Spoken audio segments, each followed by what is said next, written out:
Maharaja gold and diamonds, toll junction, Edappally, Palluruthy, Tripunithura, Kalady, Eramalloor, Aroor പള്ളി, തുറവൂർ, തൃശൂർ.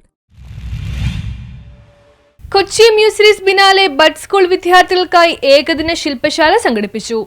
ലോകത്തെ അത്ഭുതപ്പെടുത്തിയ നിരവധി കലാരൂപങ്ങൾക്ക് പിറവികൊണ്ട കൊച്ചി മ്യൂസിയസ് ബിനാലെ രാജ്യത്തിന്റെ സാംസ്കാരിക സമ്പത്തായി കൊച്ചിയിൽ നിലകൊള്ളുന്നു. കഴിവുകൾ വാഴ്ത്തപ്പെടുന്ന കപ്പലുകൾ നങ്കൂരമിടുന്ന വ്യവസായ നഗരം അതിന്റെ സാംസ്കാരിക പൈതൃകത്തിൽ 2 വർഷങ്ങൾ കൂടുമ്പോൾ ചേർത്തുവയ്ക്കുന്ന മഹത്വകലയാണ് ഈ കൂട്ടായ്മ.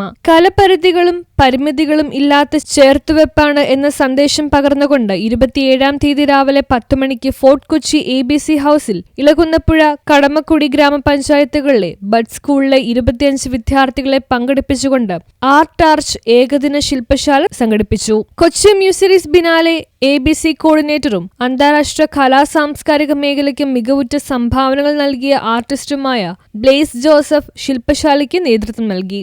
ബഡ് സ്കൂൾ വിദ്യാർത്ഥികൾക്കായി കലാകൂട്ടായ്മകൾ, ചിത്രരചന പരിശീലനം, ക്ലേ മോഡലിംഗ്, പാട്ട് തുടങ്ങി കലയുടെ സർഗവസന്തം അനുഭവിക്കുവാൻ ഈ പരിപാടിയിലൂടെ സാധിച്ചു.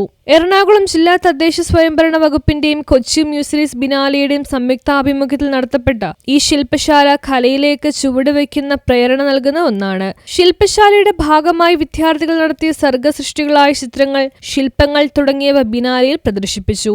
ആർട്സ് ആൻഡ് ആർച്ച് എന്ന ശില്പശാല കലയുടെ സർഗവസന്തം കൊച്ചിയുടെ പൈതൃകത്തിലൂടെ പുതിയ അധ്യായങ്ങൾ രചിക്കുകയാണ്. RGSA, DPMU, BPMU ജീവനക്കാർ, ബിനാലെ ഫൗണ്ടേഷൻ പ്രവർത്തകർ എന്നിവർ ഈ ഉദ്യമത്തിന് നേതൃത്വം നൽകി. News bureau, Kochi.